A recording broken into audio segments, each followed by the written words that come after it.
almost exactly 10 years ago, we were in Krabi, our very first trip abroad to Southeast Asia for our epic year around travelling. And when we got to Krabi was our first destination, and I got really drunk on Chang and I sat on the top of that. So I'm here to say sorry, Crab. Honest. It's really windy today. We also did a boat trip, which we're going to do again tomorrow, because we've got drone with us and we've got good camera.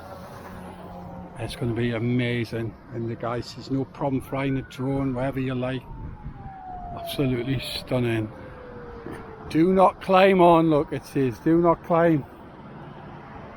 2,000 baht fine. Karen, not allowed to climb on it. No. Take it. Oh, stay off Chang.